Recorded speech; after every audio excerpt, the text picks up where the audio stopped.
Fitz, the life and political legacy of Jimmy Fitzmorris, is presented by Joseph C. and Sue Ellen Canizero. Additional underwriting support provided by Ray Brandt, Patrick F. Taylor Foundation, Lynn Burkhart, and Hancock Whitney Bank. Well, politicians are not as courageous as they used to be. The campaigns become so vicious and the advertising on television so distorted.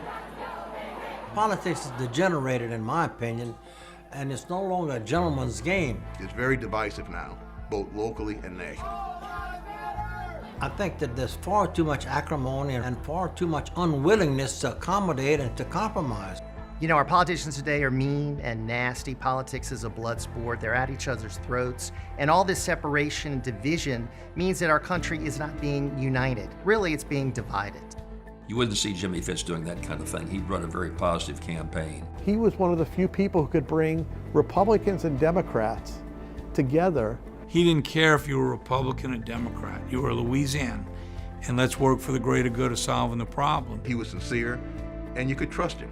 You can't buy a reputation. You have to earn reputation, and you have to earn respect, and that's what Jimmy did. So Jimmy had the reputation of being a very fair, even-handed man in whatever position he was in. Jimmy Fitzmorris was different. He was the type of politician that sort of rose above. A very rare individual. We need more role models like that in Louisiana today. On November 17, 1921 in New Orleans, just a few short years after the Great War, James Edward Fitzmorris Jr. was born. It's hard to imagine how different life was that long ago, but the hardships of the era forged character in a way that the world had never seen. As Jimmy's dad struggled to pay his debts throughout the Great Depression, young Jimmy learned the lessons of honor and commitment. I grew up in the Broadmoor neighborhood. We lived in a double house. My grandparents lived on one side of it, and we lived on the other. My childhood days are days that bring me back a lot of good memories. They lived directly behind St. Matthias Church in the Broadmoor area. And every morning my grandmother would get up and she would cook breakfast for all the nuns that taught at the school. And my grandfather was very involved in the Knights of Columbus and lots of volunteer activities. And I really think that they laid the basis for my dad's desire to participate in community service, and he realized how important that was. The Fitzmorris family was heavily involved in the community, and young Jimmy took an early liking to politics. I remember going to the Long campaign headquarters with my dad, and I'd go to hear Huey speak. He was a fiery speaker, but he was a good campaigner, I must say that. I liked politics. I remember going to the Jimmy Davis rallies and other rallies of people that were running for public office. I was interested to hear what they had to say, and then I was interested to see whether they'd follow up and do what they said. Jimmy's strong moral code was taught at home, his church, and his schooling through grammar school, and then Jesuit high school. The Jesuits always played a very strong influence in his life. He went on to start Loyola University, and then World War II began. In 1942, Jimmy entered the Army. While most young men were joining to change the world, Jimmy's world changed in a different way. My mom came from a very humble background. She went to work at one of the Army bases, and that's where she met my dad. He came in to get his shot, and he was flirting with her, and she didn't like that. And so she jabbed him as hard as she could with that needle, and he came back a few days later and asked her out. And so she always said that was the day her life began. He had a great partner in life, and we all knew Miss Gloria was the love of his life. That was his muse, and he was her muse, and together they made a great partnership. I had a wonderful mother who tried to keep things as normal and grounded as possible so that my dad could go out and do what he had to do. He was truly a public servant. My mom and dad were very much a partnership. and she was always extremely supportive of all of his endeavors. Now as an adult, I can only imagine how difficult it must have been to always have the stress of being in the public eye for as long as they were. They just were a team that worked well together. In 1945, Jimmy and Gloria married and settled back in New Orleans. Jimmy returned to work for the Kansas City Southern Railroad. I went to work for the railroad when I was a messenger boy. My grandfather and my uncle worked for the railroad.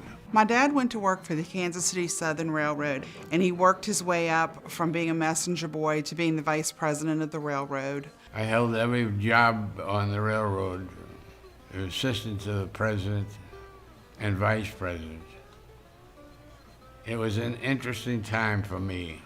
Jimmy's desire for civic involvement continued to grow. He wanted to run for the then part-time job of city council, but first he needed the blessing of his employer. So I went to the president of our railroad, whom I happen to have a great relationship. And I told him that I wanted to become involved in politics. He said, well, I'm not going to object to it. You go ahead and you spend as much time as you think you need. And I did. Jimmy's sense of community, along with his big Irish personality, really struck a chord with people. Folks often sought him out for help or advice with all things political. My father and Jimmy Fitzmorris both started work with the Kansas City Southern Railroad. They were both ticket takers, and they got to know each other and went to conventions and shared information. So my dad knew Jimmy Fitz just about all of his life. And then Dad shared with Jimmy Fitz the fact that I had an interest in politics. I was a new young lawyer. I was living up in Faraday, Louisiana. And he said, I wish you'd give Jim a little advice. And so Fitz said, well, sure, I'll be glad to talk to him.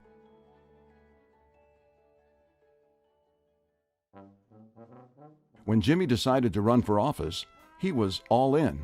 That meant everything he had went into the efforts, including his family. You know, I was an early campaigner, and I used to have a wagon and go up and down the street. I thought once I made this block that everybody would vote for him because I didn't think it went further than Emerald Street. I think it was in the 50s, a number of us young kids, young college kids, we went and campaigned for Jimmy out in Lakeview. I don't know how much we contributed, but we were there trying. Once on the council, Jimmy worked hard to implement the things he thought were best for the community. When there were differences of opinion, he fought the ideas and not the people behind them. I learned a lot from Fred Castleberry, but the thing I learned most of all was getting along with people. We would go to a council meeting and have the most difficult time you ever had, and yet we'd leave the meeting and go to lunch together. We were real progressive. We were doing things that the city had never done before. After 2 successful elections to the New Orleans City Council, Jimmy was persuaded into running for the office of assessor. I should have never run for that job to start off with. But some people were pushing and pushing and pushing and said, look, this is a perfect opportunity for us to control this assessor's office. You run for the job. And I did a crazy, foolish thing.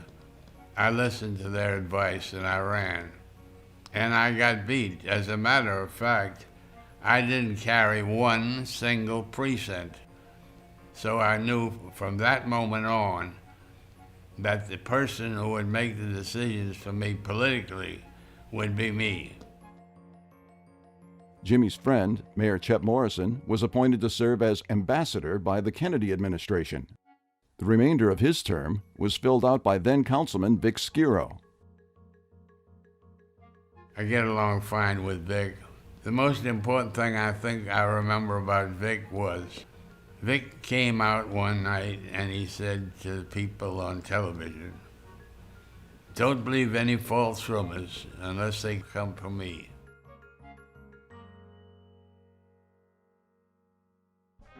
It was a close race, but the media coverage of President Johnson helping the victims of Hurricane Betsy all while standing side by side with Mayor Vic Skiro, proved too much to overcome.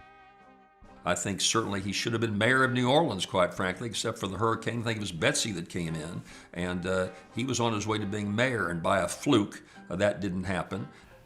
Right before the election on Friday night, Vic was on television, and Nurse was there patting his forehead with perspiration.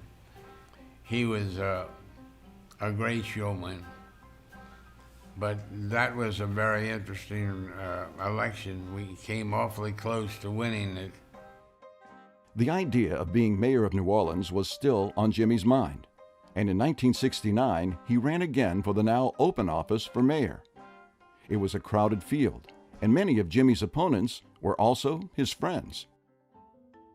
I really admired Jimmy very much, but I'd become a councilman at large, and I either had to move up or move out.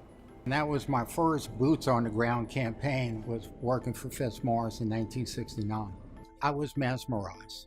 I had never heard somebody that could inspire, just from a speech.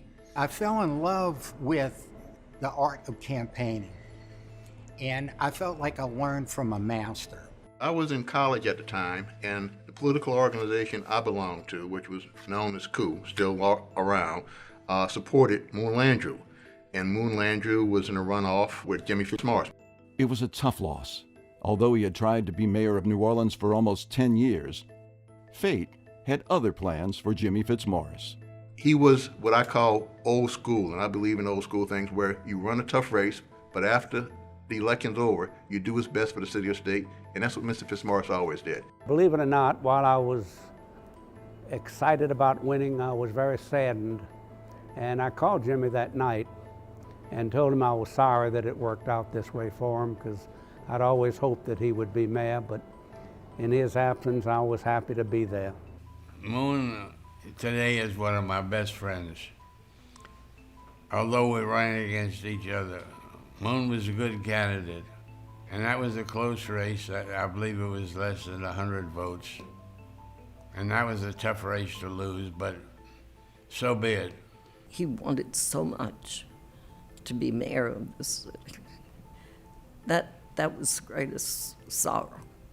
But like the Jimmy Fitzmorris he is, brushed himself off, started all over again, and then looked forward to the next campaign. After losing another race for mayor, Jimmy jumped right back into his work with the railroad. He also continued his constant stream of civic, social, and religious activities. I don't know anybody that was involved in more philanthropic endeavors than Jimmy Fitzmorris.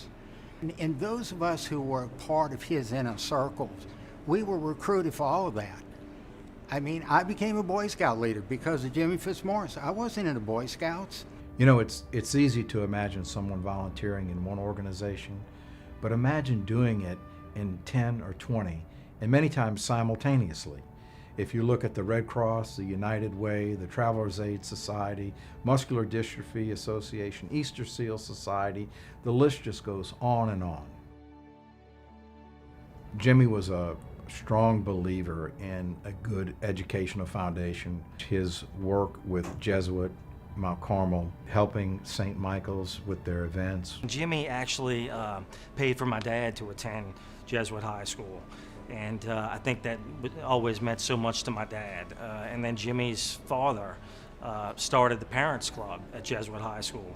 And then Jimmy was an alumnus of the year years ago. So all of us have really been involved with Jesuit throughout the years, and we look to him for that leadership and guidance. We try to teach you the basic principles here of honesty and integrity, of helpfulness, the understanding of helping each other. If we would spend as much time trying to help each other as some people spend trying to hurt each other, what a great world it would be. His work at Mount Carmel allowed them to expand the campus, and as a result of his lifelong work with Mount Carmel, They named the Performing Arts Center after him, the Fitzmorris Performing Arts Center. I remember that Sister Mary Grace had her hooks into him. He couldn't say no whenever she asked him to go out and raise money for her. Jimmy inducted the student council at Mount Carmel Academy for over 50 years. And if you think about that, he had perfect attendance for over 50 years. My relationship with Mount Carmel started long before I was elected lieutenant governor. Even today, I go to Mount Carmel and I'll see the sisters over there. They're all friends of mine, and so is the school. If you look up volunteer in the dictionary, you're going to see a picture of Jimmy Fitzmorris. Although Jimmy remained busy, his desire to serve the public never went away. In 1971, he set his eyes on the statewide office of lieutenant governor.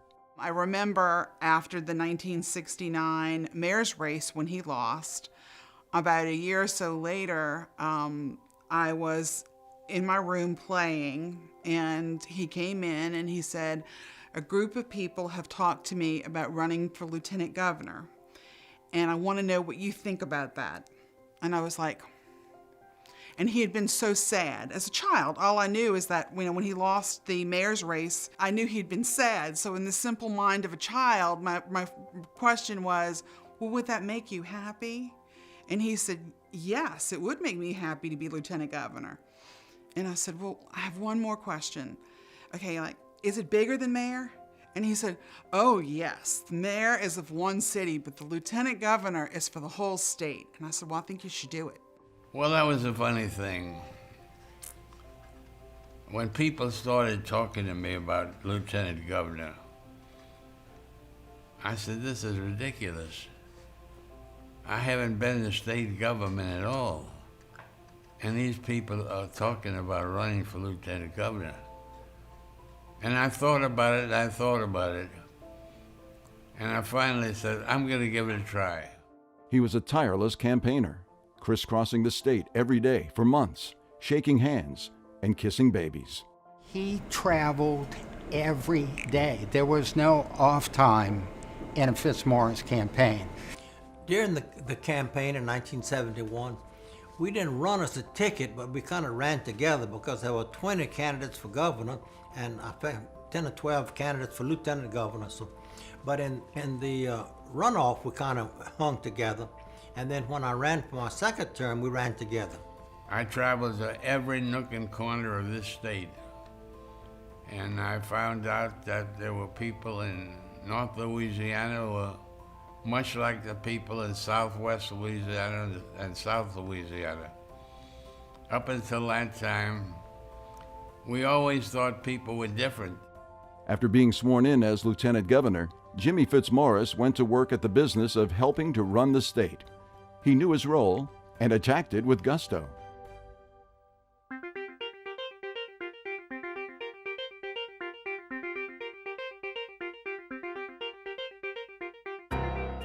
I can't think of anyone who is better suited for lieutenant governor than Jimmy Fitzmorris. He was a great lieutenant governor, one of the best.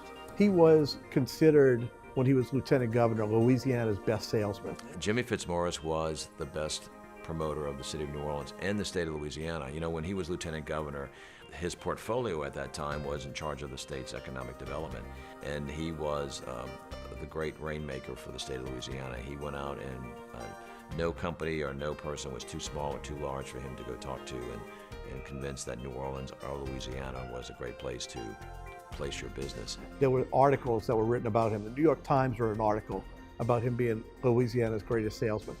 Louisiana under him rose to #1 in the nation in industrial development. #1 in the nation in industrial development. It's amazing. We haven't seen that happen since he's left office. He was by far the best lieutenant governor. Not only for his love and passion for Louisiana, but he loved helping people. He'd gotten very interested at the time in economic development.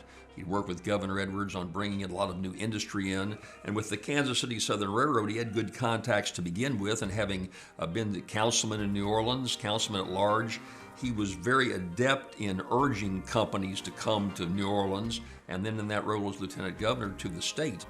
I said that if I was elected lieutenant governor, I would be the salesman for Louisiana. And that's what I turned out to be, the salesman for Louisiana. He represented me a great deal, meeting dignitaries and industrialists and people coming to industrial development. He was also very instrumental in developing tourism, and I think he deserves a lot of credit for that. In 1974, under the leadership of Governor Edwin Edwards, Louisiana adopted a new state constitution that forever changed the role of the lieutenant governor. At that time, the lieutenant governor had the role of presiding over the state senate. The governor, Edwin Edwards at the time, gave him the additional role of kind of handling economic development for the state of Louisiana. I don't think he should have a role in the legislative process because he's in the executive branch. I think what they now do in charge of tourism and industrial development is a very good role for lieutenant governor. You know, the role of lieutenant governor has changed greatly. Back when Jimmy Fitzmorris was lieutenant governor, he wore many hats: economic development, head of the Senate, ambassador for industry and business. Those things have been taken away. Every year they've chipped away at the duties and responsibilities of lieutenant governor.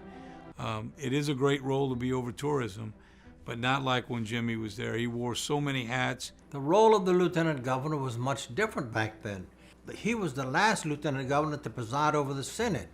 He helped me write the new Constitution, which changed that role. And he became, by my appointment and by my suggestion, the head of tourism and industrial development, and did a great job. You've got to sell this state. Just because we say we've got a lot of oil and gas here, and because we say Louisiana has a great river, and because we say we have a very fine tax incentive program, that doesn't mean anything unless you're able to market it. I think he would have done whatever the convention wanted to do. I think he felt like, look, if I'm not president of the Senate, then I'll have a role to undertake in terms of economic developments. I asked the governor to let me be in charge of commerce and industry. He said, if you succeed in a department, which I think you will, I want to take credit for it. If you don't succeed, I'm going to blame you. Jimmy knew what it meant to be lieutenant governor, and he knew that helping the governor was his best move. My job was to be the salesman. The governor has enough to do. The governor is busy with things 24 hours a day, people in the office all day long, all night. I used to say it. And I knew that I could get out and do the job of industry building. And that's the role that I played. It's very important for the political affairs and for the government affairs for the top officials to work together. And we had a great relationship. He did his job very well and called on me when he needed my help and vice versa, and we always supported each other. He fought the good fight, was always faithful, you could depend on his word, and he never held a grudge. And so many politicians now, whether they win or lose, they want to be mad at everybody, and he never was like that. My relationship with Edwin was one of compatibility. I recognized that he was the governor and I was the lieutenant governor. And I made a point to go and see him and said, Governor, I'm going to be loyal to you and help you have the most successful administration that we've had. I will not run against you 4 years from now. I'll make that commitment to you. And the reason that was important, the lieutenant governor is in a position that everybody feels that he's out to take over the governor's spot. I wanted the governor to know that I didn't want his spot. When he got out, I'd be willing to run at that time. Jimmy's pledge to the governor was a pivotal role in getting things done with the state government. Like the new state constitution, it was a move that is still felt today. When I met with him early on, he said, look, I'm going to help you in the first primary, but I want you to make me two promises. First, whoever's governor, you sit down with him and you give him your word, you're not running against him. Why, Governor? He says, not since I was lieutenant governor have we seen a working relationship that benefits Louisiana. He said, the people, if they elect you, are electing you to be lieutenant governor, not for you to run for governor, not for you to look at your next move. And to be the best you can be as lieutenant governor, you have to have a working relationship with the governor. And he said, second, I don't want to hear you talking negative about the governor. That doesn't serve anyone except your political career. You've got to, where you can agree, you agree. Where you disagree behind closed doors, and you work for the greater good of Louisiana. Best advice I got before the race, during the race, and now as lieutenant governor. And I'm learning that very quickly, that if I can do half the job he did, job well done. Jimmy's ability to work with the governor, along with his talent at attracting new business to the state, set the bar high for the role of the lieutenant governor. His tenure in the office was an undeniable success. He was very successful, but for a strange set of circumstances, would have probably been an elected governor when he ran for governor in 1979. The 1979 race for governor was historic. It was run under the state's young open primary system. It was also one of the last elections before campaign finance reforms were enacted, and it was expensive. Turning to the state political scene, Lieutenant Governor Jimmy Fitzmorris jumped into the crowded governor's race this week. Industrial development, the creation of new jobs, is priority one, because economic priority is the strongest base from which any state can attack its problems. Jimmy worked like never before to become governor. The '79 campaign is still probably one of Louisiana's great historic moments. For a long time, it was the most expensive non-presidential election in the history of America. Jimmy Fitzmorris spent almost $14 million and ran third. Those kinds of dollars, that was before campaign spending limits, and it was unheard of, the kinds of dollars that were being spent in Louisiana. And although issues are important, he says that integrity ranks above all else. I think you got to be yourself. You know, there's an old saying, to thine own self be true. I don't think you can be false. I'm just going to be Jimmy Fitzmorris, guy on the move, a guy who tries to get things accomplished, a man who understands that in order to move forward, you must contribute. Until that time, we'd never had a serious Republican candidate for governor, and Dave Treen was that candidate. We had gone to the open primary. We didn't have closed party primaries like we used to. So that meant, some people call it jungle politics, some people call it, round robin. Everybody runs. And I remember Dave Treen led in the race, and Fitzmorris on election night was thought to be in a runoff. We all knew that he won the night of the election. And Ed Renwick was his pollster in those days, and he had gotten it down to like almost a 0.5% on where you were going to be. We knew exactly where we were coming in that night, and we did, at 3 o'clock in the morning. On election night at about 3 o'clock in the morning, we thought we won. And I still think that we got from the third floor to the first floor without ever touching a stair, because we just came down the stairs so fast with the chief. And then the next afternoon, it was fait accompli that he was going to beat Dave Treen. He was already planning the administration to get a jump start, quite frankly, on governing and getting Louisiana back on track where he wanted it. And we saw Louis Lambert campaigning on television. So what's that about? And then his numbers began to change in East Baton Rouge Parish. He called Ed Renwick, who was one of the great pollsters, and Ed Renwick said, there's no way that many votes could change hands. You got a 2,500 plus vote lead, no way it could change hands that way. And of course, we know as the story goes, when they opened the machines on Tuesday, many machines changed by 100 votes each, from one candidate to the next, just enough to make up the difference. And all of a sudden, Jimmy Fitzmorris, who was second, and headed to the governor's mansion, was now third. Yeah, I thought I was in the runoff. I really did. When they opened the machines, we found out that there had been some manipulation of the machines.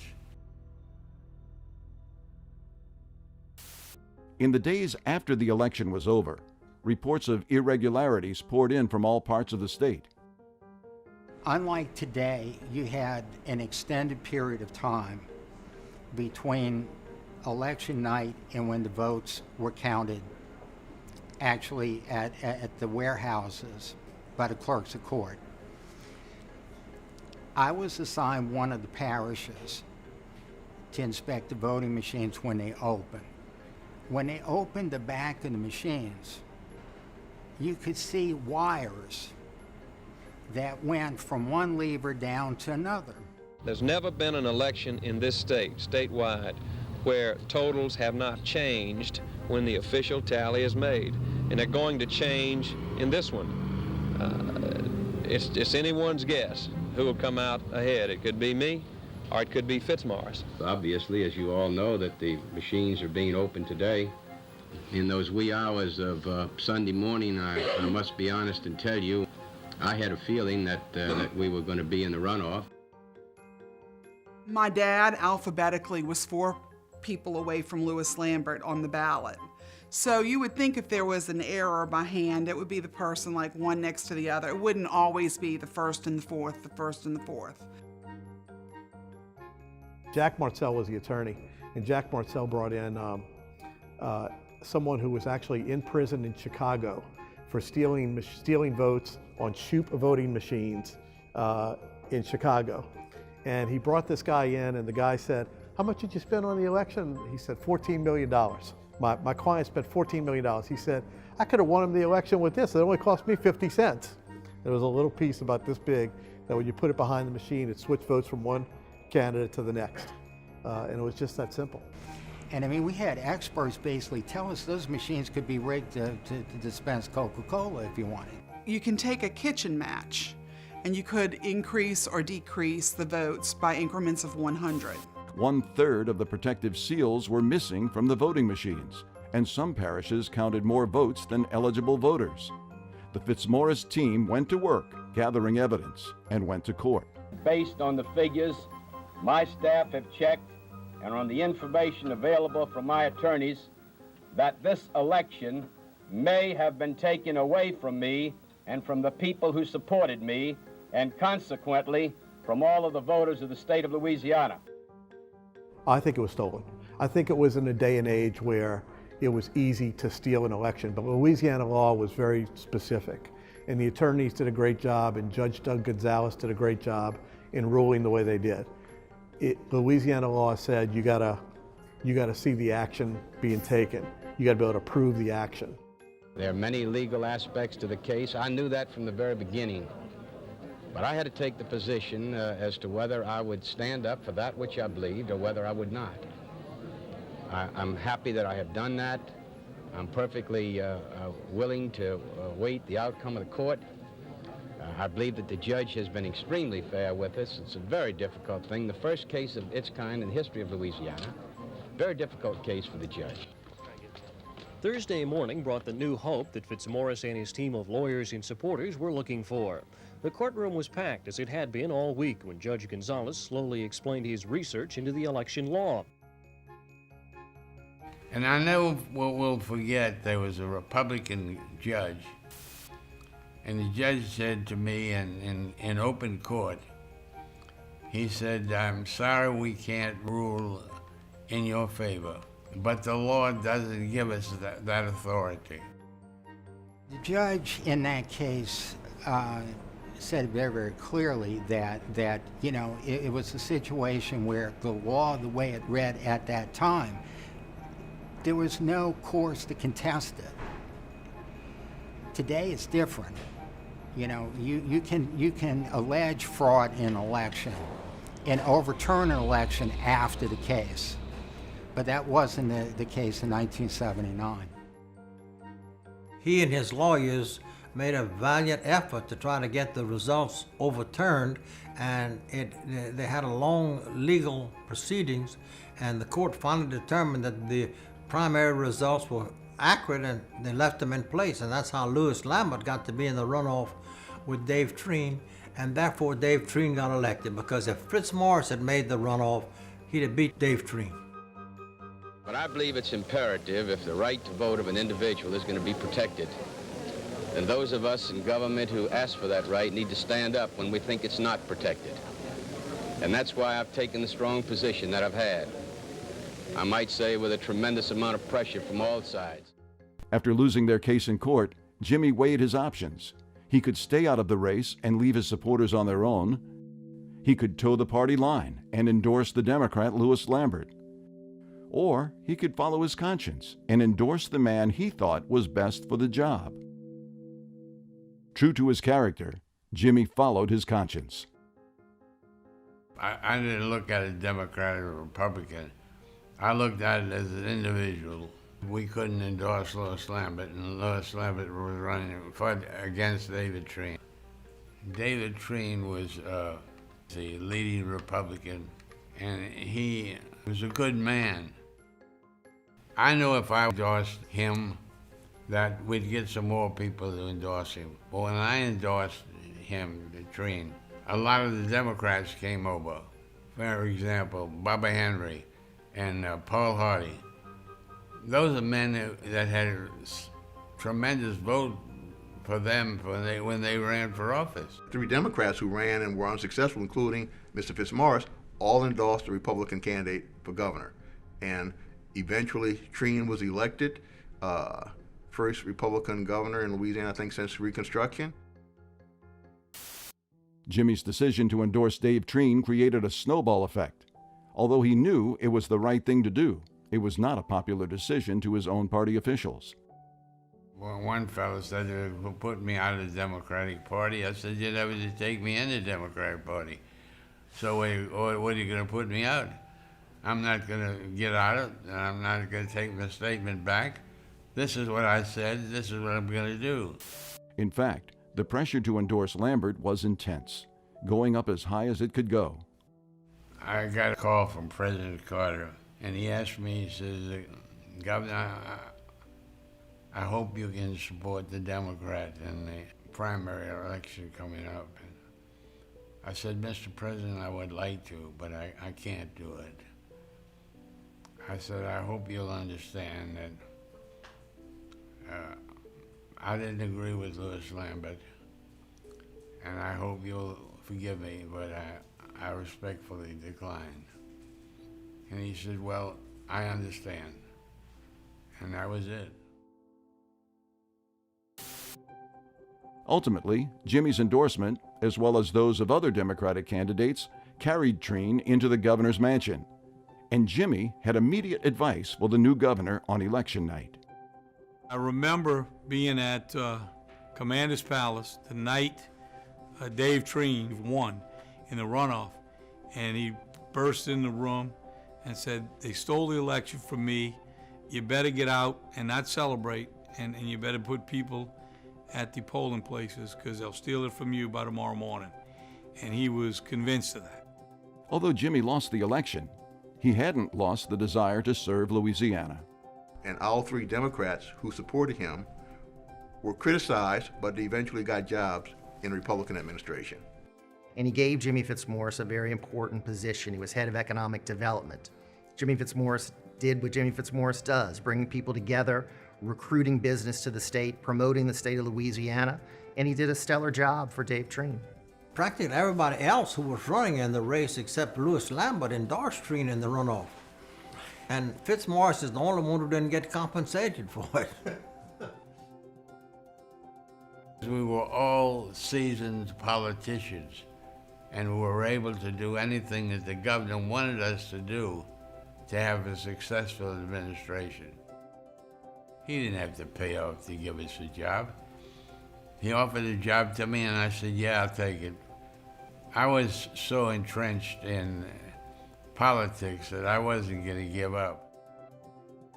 Losing the '79 election, particularly under the circumstances that Jimmy lost, would be devastating to most people. But Jimmy Fitzmorris is not most people.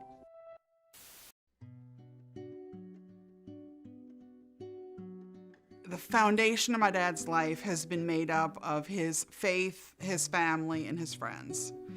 And the way he got through his losses was his faith, his family, and his friends. I have an image in my mind of Jimmy in victory and defeat, and it's the same image. It's always gracious. It speaks to his inner character.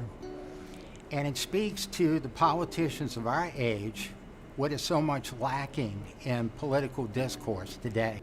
And he treated both the victory and the defeat with the same classy, elegant Jimmy Fitzmorris style that only he could embody. Again, it was heartbreaking. It was heartbreaking to be that close. That's a reality that I had to face. I'd get awfully close, but never got the brass ring. This was his lifelong dream, and he owned it on one night, and he all of a sudden lost it on another night. And ultimately, he turned around and did what he thought was right for Louisiana. He supported Dave Treen. He went to work to support Dave Treen and his administration and help him. And he did nothing but talk about how great Louisiana was from that day forward. The events of the '79 election showed a need for change in the election system. The reforms that took place just after that are still in effect today. Once the election was over, I became Secretary of State and I was the Chief Elections Officer. And based on his concerns about the integrity of the election process, I put together an Elections Integrity Commission. And I basically then rewrote the election code. The election code we have today was a product of the time I served as Secretary of State. After he served in the Treen administration, endorsed Dave Treen for governor, when he ran for lieutenant governor 4 years later, the Democratic Party didn't want to have anything to do with Jimmy Fitzmorris, so they got behind Bobby Freeman and really helped Bobby Freeman win a pretty sizable victory. By linking his name to gubernatorial frontrunner Edwin Edwards and tying his main opponent's name to incumbent Dave Treen, Bobby Freeman is hoping he can draw in the winning votes. Before Fitzmorris came on as a possible candidate, I had worked with Bobby Freeman, who was also a personal friend, and we had agreed to run together. So I was committed, and I kept by my commitment. Well, the race for lieutenant governor heated up this week when challenger and underdog Jimmy Fitzmorris came out swinging. Well, obviously, he belongs to him, lock, stock, and barrel. I don't think any public official should be owned lock, stock, and barrel by anybody. It was a race that his heart really wasn't in. The majority of the Democrats weren't going to support him. A lot of his old friends weren't going to get behind him. And the majority of the voters didn't think he was the right person for the job at that time. I took a chance of running for that, and we weren't successful that time. Although his time in the Treen administration was productive, Jimmy felt it was time for a change. After a nearly 30-year run in public office, Jimmy decided it was time to jump into the business world. I think he enjoyed working for Governor Treen, but I think he wanted more than what he was doing. And that's really when he decided to leave government and open Fitzmorris and Associates. Fitzmorris and Associates is really Jimmy Fitzmorris. It's Jimmy Fitzmorris and his connections, and Jimmy Fitzmorris and his ability to bring people together. Jimmy found a way to help people become more successful in their businesses. He was able to pick up the phone to some of his friends, Baton Rouge, New Orleans, or around the country, and be able to make things happen. There was nobody in the state of Louisiana that knew more people than Jimmy Fitzmorris. He knew everyone from the Hollywood star to the president. He knew the business person, he knew the celebrity. He had the kind of access that everybody can only dream of having, and he was only too happy to help his clients by making the connections and helping them meet people that they needed to meet for their business to grow. He's connected more businesses and with opportunities in Louisiana than probably most elected officials that any of us could ever know. because it was never, for him, it was never to go and connect them to ask for something in return. He did it because he genuinely loved doing it. A lot of people over the years have hired him to represent them to get into certain businesses or organizations or things like that. You know, he could get to anybody by a phone call because of his popularity and his reputation for integrity. Because they respect him. They respect his get up and go. They respect his honesty. They respect that he'll share with them how he got there. And I think everyone knows he got there by working at it. Jimmy's work ethic and his ability to make things happen brought people into Fitzmorris and Associates in droves. Jimmy was a very comfortable person to do business with because Jimmy, you know, his reputation was impeccable. Always was and always will be. He had a gift of putting people together from different backgrounds to cause conversation to occur, perhaps cause some deals to be made, perhaps cause some peace to be made. But he knew how to do it better than anybody else. Jimmy was a tremendous promoter of the state, and he aggressively worked at trying to bring other businesses in. He'd go anywhere to try to make a deal to help somebody come into our area and do business in our area. You know, Jimmy is a Louisiana icon. He knows so many people, and he has been able to, as I say, really introduce me to a lot of people that I need to know. And he is one of those people who never knows a stranger. The true strength of the business was the incredible wealth of contacts Jimmy had accumulated from decades of public service and his continued relationship with the Kansas City Southern Railroad. He was a dominant figure, and forever, anybody who had any issues dealing with the railroad were directed instantly to go through Jimmy. Well, he did a marvelous job in the capacity in the private sector. He was still working for the Kansas City Southern Railroad, and he had that marvelous caboose car, a wonderful car where he would entertain a cross-section of potential clients and people who could come into the state. Jimmy was able to work magic. Every time we used Jimmy to intercede, so to speak, with the railroad, they have a tremendous amount of respect for him, and he was able to make things work. With constant interaction with the stars of business and government, Jimmy could network and connect people like nobody else. There are thousands of people over the years that can attest to the power of the lunches he threw. The year was 1980. I had just started city business, and believe it or not, Jimmy set up lunches with me and 40 CEOs every month for 25 years. I remember these regular luncheon dates he would have where he would pull people in from various industries, some from opposite sides of town, from other different schools, and people who you would never see dining together. But they were there, they were breaking bread together, and some of them made lasting friendships because Jimmy brought them together at that one luncheon event. Jimmy never stopped in his civic duties, staying involved in politics and constantly recruiting good people to run for public office. He would encourage young people to get involved in politics, to take a position. Don't just sit on the sidelines, but get involved. Let people hear what you have to say. He's just so involved in the political community now that's never gone away, and I think his legacy is one that inspired generations of community activism. I think that's something he'll be remembered for. He would sit there and actually, in a very fatherly way, listen to opportunities that I had and talk to me about them and weigh them and make me answer questions about myself, about what I preferred, about what my aptitude was, where I wanted to be. I sat down with Fitz, 2 seconds, Joe, whatever you need, I'm here to help you. I'll sign your affidavit for you. And it really, particularly as a young person, means a lot to you for somebody who has the respect, who has the long career, who has the tremendous notoriety that Fitz has. What he taught me is that when you're an elected official, you are truly a public servant.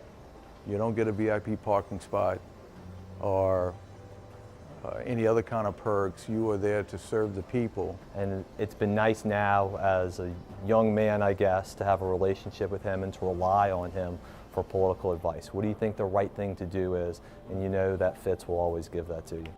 Jimmy's upbeat and outgoing personality and his positive outlook affected virtually everyone he came in contact with. If you want to know how important he is, walk down the street with him.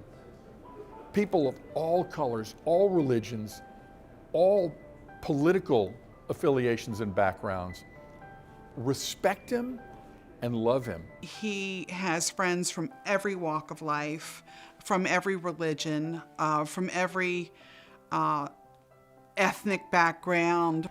I think he's just crossed the spectrum of the community.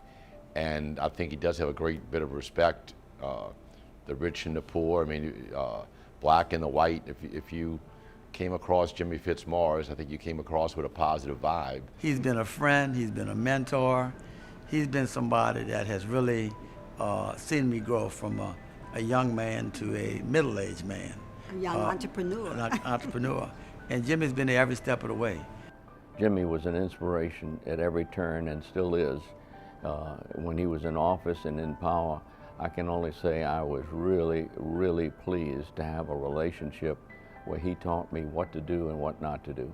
The things that Jimmy liked to do was to go out to dinner. And it didn't matter where you went. I mean, you could go to Burger King. It's not about the food. What it was about was the conversation. He's definitely one of a kind. As the pace of the world got faster, Jimmy's deliberate acts of kindness stood out more and more. Mr. Fitzmorris had a practice and a habit that I thought was great. He read the paper every day, obviously, but unlike some politicians who would see who's being indicted, who's being investigated, he would look for the good things that happen. You know, a birth of a child, you know, a graduation, a promotion, and he would write you a nice personal note congratulating you on something that was positive. Even till today, every once in a while, if there's a picture in the paper of me and my wife, he'll cut it out and send it, says in a little nice note. Pen notes. Take a pen, take a piece of paper, and write what you feel about someone or if you need to thank someone. That's a lost art. And his foundation is and always has been his family. My family's always been very close knit. Growing up, it was just, you know, my sister and I. Every soccer game, every birthday party, he went above and beyond as a grandfather.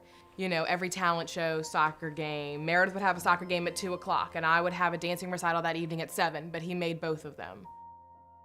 Here I am married with my first child, and seeing him hold her is the most wonderful thing that anyone could have asked for. Through his foundation of family, faith, and friends, Jimmy's public service and his genuine love of people left an indelible mark on so many lives. He is a man known for his integrity, his optimism, and his Herculean efforts to improve the quality of life for all. A man who lived his faith, cherished his family and friends, and spent his life giving back to the place he loved. A man known simply as Fitz. He's never given up on a city that he loves. He's never given up on the state that he loves. His integrity is what people will always know about Jimmy. He kept it at a high level as far as his campaigns. That is unique in politics back then and certainly now. Still, when I have coffee with him, I've got to sound a few things off him and he'll tell you the truth. There's no question that New Orleans is a better place for Jimmy Fitzmorris having been with us. Jimmy Fitzmorris is the elder statesman in the state of Louisiana. So he's going to go down as someone that touched so many people in so many ways, a super salesman for the state. And when you add all that up, we just need a lot more Jimmy Fitzmorrises in public office at all levels. And he has been an incredible role model throughout my life and continues to be to this day. His legacy is one of public service. He wants to help people, and that's what keeps him going. That man is a hero. He's a hero to a lot of people, and he's a hero to this entire state. You know, and what is a hero? A hero is someone that you look up to, someone you emulate, someone you want to be like. And I want to be just like Jimmy Fitzmorris. He didn't shift his attention to run for president. He didn't shift his attention to make money. He didn't shift his efforts to do something unethical. He was a good, honorable man that gave his all for Louisiana.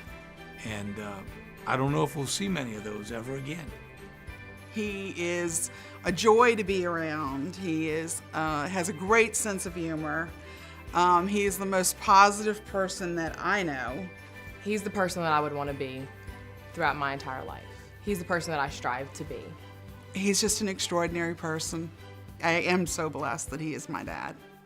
Somebody like a poor Irish boy like me to be the Lieutenant Governor of the state of Louisiana, that's enough. Well, I enjoyed it, and if I had to do it over again, as I said, I'd do the same thing. I want you to remember this if you don't remember anything else that happened today. Build a better world, God said. And I answered humbly, how? This world is such a vast, large place, so complicated now. And I so small and useless am, there's nothing I can do. But God in all his wisdom said, just build a better you. God bless you, and God bless America. Thank you.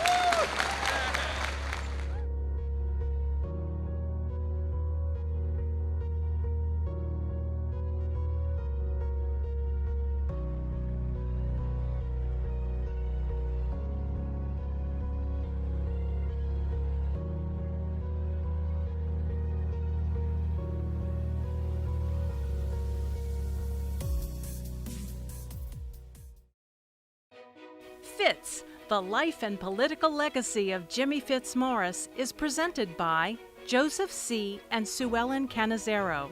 Additional underwriting support provided by Ray Brandt, Patrick F. Taylor Foundation, Lynn Burkhart, and Hancock Whitney Bank.